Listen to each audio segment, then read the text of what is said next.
কয়েকটা বিল উপস্থাপন করা হয়েছে, যার মাধ্যমে মূলত স্থানীয় সরকার বা স্থানীয় প্রশাসন ব্যবস্থা যা রয়েছে তার পিঠে ছুরিকাঘাত করা হচ্ছে, যেটা বিএনপির কোনো ইশতেহারে ছিল না। আমাদের ট্রেজারি বেঞ্চে যারা আছেন তাদের কোনো ইশতেহারে ছিল না।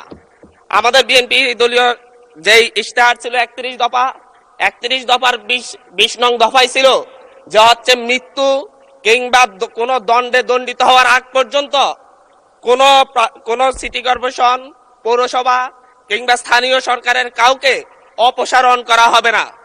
আমি বলছি, বিএনপির এই 31 দফার 20 নং দফা কি বিএনপি ভুলে গিয়েছে, নাকি মেজরিটি পাওয়ার, আলটিমেট মেজরিটি পাওয়ার মধ্য দিয়ে তারা আসলে আরেকটা আওয়ামী লীগ হয়ে ওঠার চেষ্টা করতেছে? মাননীয় স্পিকার, এই বিলে বলা হয়েছে বিশেষ পরিস্থিতিতে বা জনগণের আশাকাঙ্ক্ষা বিশেষ পরিস্থিতি কিংবা 32 কয়ে বলা হয়েছে বিশেষ পরিস্থিতি অত্যাবশ্যক বিবেচনা করিলে বা জনস্বার্থে যে কোনো বা সকল পৌরসভার মেয়র বা কাউন্সিলরগণকে অপসারণ করিতে পারিবে। এই জায়গায় আমি বলতে চাচ্ছি মাননীয় স্পিকার, বিশেষ পরিস্থিতি বলতে কোনটি? আমাদের যে অধ্যাদেশ জারি করা হয়েছে সেই অধ্যাদেশ মূলত ফ্যাসিবাদের বিরুদ্ধে যখন বাংলাদেশে একটি সফল গণঅভ্যুত্থান হয়েছে, সেই গণঅভ্যুত্থানের মধ্য দিয়ে যখন যারা ভোট চুরি করে স্থানীয় সরকারের বিভিন্ন প্রশাসনের চেয়ার দখল করে রেখেছে তাদেরকে অপসারণ করার জন্য এই আইনটি, এই অধ্যাদেশটি জারি করা হয়েছিল। বিএনপি কি বর্তমান সরকার কি বিশেষ পরিস্থিতিতে বলতে আগামীতে বিএনপি যেই পথে হাঁটছে সেই পথে আরেকটা অভ্যুত্থানের আশঙ্কা করতেছে কিনা, যে আর মধ্য দিয়ে মূলত আবার বিএনপি দলীয় চেয়ার জবরদখলকারী যত যে প্রার্থীরা থাকবে তাদেরকে অপসারণ করার জন্য এই আইন করা হচ্ছে কিনা? আমি জানি না আসলে বিশেষ পরিস্থিতি বলতে কোন বিশেষ পরিস্থিতিকে বোঝানো হচ্ছে এই আইনে। এটা একটি কালো আইন হিসাবে বাংলাদেশের গণতান্ত্রিক ইতিহাসে সবচেয়ে একটি কালো আইন হিসেবে থাকবে। আমি জিজ্ঞাসা করতে চাচ্ছি মাননীয় মন্ত্রীকে, বিশেষ পরিস্থিতি বলতে কি তার দলীয় এজেন্ডা বাস্তবায়ন না করলে তাদেরকে অপসারণ করা হবে, নাকি হচ্ছে দখলদারিত্ব না মানলে অপসারণ করা হবে, নাকি অবৈধ সুবিধা না দিলে অপসারণ করা হবে? এটা কোন সময়ে কোন বিশেষ পরিস্থিতিতে অপসারণ করা হবে তার সুনির্দিষ্ট কোনো ব্যাখ্যা নেই। এর মধ্য দিয়ে মূলত স্থানীয় নির্বাচন এবং গণতন্ত্রের ফিতে ছুরিকাঘাত করা হচ্ছে। মাননীয় স্পিকার, এখানে বলা হচ্ছে উপযুক্ত ব্যক্তি যদি বিশেষ পরিস্থিতিতে সরকার এই ক্ষেত্রে নিয়োগও করতে পারবে। এই আইনের অন্যান্য বিধান কিংবা আপাতত বলবৎ অন্য কোনো আইন যাহা কিছুই থাকুক না কেন, সরকার বিশেষ পরিস্থিতিতে অত্যাবশ্যক বিবেচনা করিলে জনস্বার্থে কোনো পৌরসভা উহার কার্যাবলী সম্পাদনের উদ্দেশ্যে একজন উপযুক্ত ব্যক্তি বা প্রজাতন্ত্রের কর্মে নিযুক্ত উপযুক্ত কর্মকর্তাকে পরবর্তী আদেশ না দেওয়া পর্যন্ত প্রশাসক নিয়োগ করিতে পারিবে। উপযুক্ত ব্যক্তি বলতে কি হচ্ছে দলীয় কোনো নেতা কিংবা লাঠিয়াল হবে, নাকি হচ্ছে কোন মন্ত্রী এমপির সন্তান হলেই হবে? এটা উপযুক্ত ব্যক্তি বলতে কাকে বোঝানো হচ্ছে তা কিন্তু আমরা বুঝতে পারছি না মাননীয় স্পিকার। মাননীয় স্পিকার, এর মধ্য দিয়ে নির্বাচিত প্রতিনিধিদেরকে সরিয়ে অনির্বাচিত শুধু মামা খালুর জোরেই বিভিন্ন প্রশাসনে, বিভিন্ন পৌরসভা মেয়র কিংবা কাউন্সিলর পদে কিংবা সিটি কর্পোরেশনের মেয়র কাউন্সিলর পদে দলীয় নেতাদেরকে বসানোর একটি ফাইতারা করা হচ্ছে। মাননীয় স্পিকার, আমরা কোনো কথা বলতে গেলেই আমরা দেখি যে হচ্ছে বিভিন্ন সময় যখন হচ্ছে আওয়ামী সংসদ ছিল, ফ্যাসিবাদের সংসদ ছিল, তখন স্বজন হারানোর বেদনা উঠে আসতো মাননীয় স্পিকার। এখনো দেখা যাচ্ছে আমরা যখনই গণতন্ত্রের কথা বলি, যখনই স্থানীয় সরকারকে আমরা শক্তিশালী করার কথা বলি, তখন বলা শুরু করে আমরাই তো গণতন্ত্রের প্রবক্তা, আমরাই তো নতুন করে বাংলাদেশকে গণতন্ত্র উপহার দিয়েছি, আমরাই তো বাংলাদেশে নতুন গণতন্ত্রের পুনর্জন্ম দিয়েছি। 17 বছর ধরে আমরা লড়াই করেছি। 17 বছর ধরে লড়াই করেছেন বলে বাংলাদেশের গণতন্ত্রকে আবার গলা টিপে হত্যা করার সুযোগ নেই। আবার মাগুরা নির্বাচনের মতো আজকে বগুড়ার নির্বাচন এবং শেরপুর নির্বাচনের কারচুপি দেখেছি আমরা মাননীয় স্পিকার। আমরা যখনই ফেসবুকে ঢুকি, আমরা যখনই দেখি যে বিভিন্ন সংবাদ মাধ্যমে ধানের শীষে ছাপ্পা সিল মারা হচ্ছে মাননীয় স্পিকার।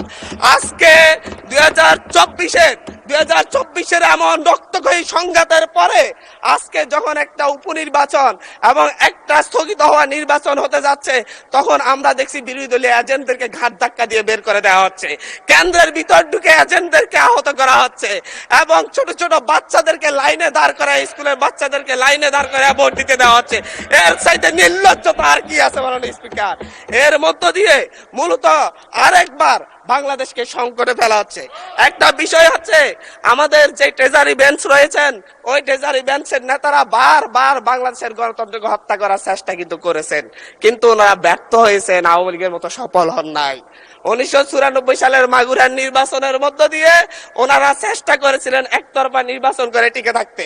1996 সালে একতরফা একটা নির্বাচন করেছিলেন, 12 দিনের মাথায় জনগণের চাপে সরকার থেকে পদত্যাগ করে তত্ত্বাবধায়ক সরকার ব্যবস্থা দিতে হয়েছিল। আবার 2006 সালে এসে বিচারপতির 2 বছর মেয়াদ বাড়িয়ে তারপর আবার ক্ষমতায় থাকার বন্দী করেছিলেন, কিন্তু বাংলাদেশের জনগণ সেই সুযোগ দেয় নাই। চুরি করা যায়, কিন্তু চুরি করে সেটা আর হজম করা যায় না, যেটা আওয়ামী লীগ করেছে মাননীয় স্পিকার।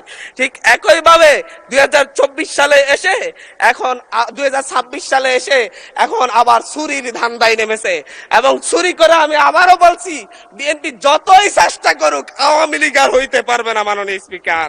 মাননীয় স্পিকার, আমরা ভোটাধিকার নিয়ে কথা বলবো, আমরা ঘুমের অধ্যাদেশ নিয়ে যখন কথা বলি যে হচ্ছে ঘুমের অধ্যাদেশ কেন বাতিল করা হচ্ছে, তখন ট্রেজারি বেঞ্চের মন্ত্রী দাঁড়ায় বলে, আমাদের স্বরাষ্ট্রমন্ত্রী অনেকদিন ঘুমছিলেন, আমরা কি ঘুমের বেদনা বুঝি না?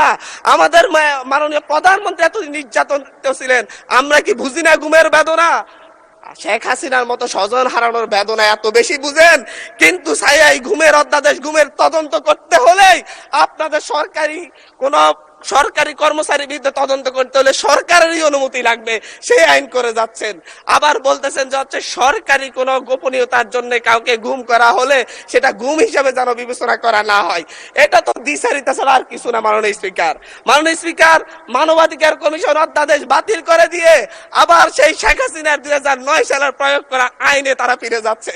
শেখ হাসিনা খারাপ, আওয়ামী লীগ খারাপ, সবকিছুই খারাপ, কিন্তু আওয়ামী লীগ ক্ষমতায় থাকার জন্য আওয়ামী লীগের যত বিধান আছে, নিয়ম নীতি আছে, সবগুলাই আজকে কি ভালো হয়ে যাচ্ছে মাননীয় স্পিকার।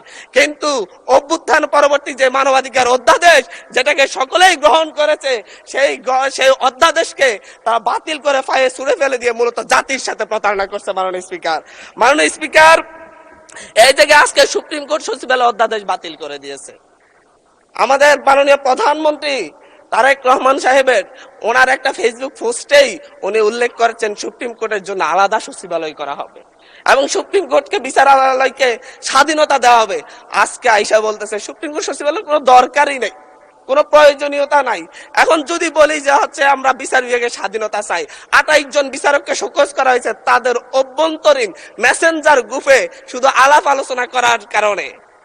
বলি যদি আমরা বিচার বিভাগের স্বাধীনতা চাই, তাহলে আমাদেরকে বলবে মেজর শহীদ প্রেসিডেন্ট জিয়াউর রহমানই তো বিচার বিভাগকে স্বাধীনতা দিয়ে গিয়েছেন। আমরা তো এই বিচার বিভাগের স্বাধীনতার জন্য এতদিনের লড়াই, আজকে আসা টুটি চেপে ধরা হচ্ছে বিচার বিভাগের। মাননীয় স্পিকার, মাননীয় স্পিকার, আমি আবারও সেই স্থানীয় সরকার যে আইনটি, সিটি কর্পোরেশন যে আইনে ফিরে যাচ্ছে, আমি সেই কথাই বলতে চাচ্ছি। আমরা 2012-13 সালে আওয়ামী লীগ যখন হচ্ছে সিটি কর্পোরেশন নির্বাচন দিয়েছিল, সেই নির্বাচনে 5টি নির্বাচনে বিএনপি দলীয় বা হচ্ছে 20 দলীয় জোটের প্রার্থীরা বিজয় হয়েছিল।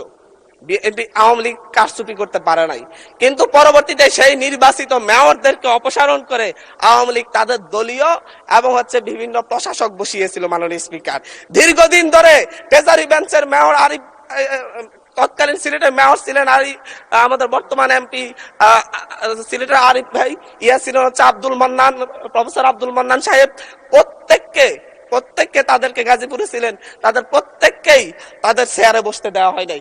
একই ধরনের পথে আওয়ামী লীগের সেই দেখানো পথে বিএনপি হাঁটার জন্য এই আইনটাকে করা হচ্ছে। মাননীয় স্পিকার, অন্তর্বর্তীকালীন সরকার যে অধ্যাদেশটি জারি করেছিল সে অধ্যাদেশটি মূলত বিশেষ পরিস্থিতির কথা জন্য জারি করা হয়েছিল, অভ্যুত্থান পরবর্তী পরিস্থিতির জন্য জারি করা হয়েছিল।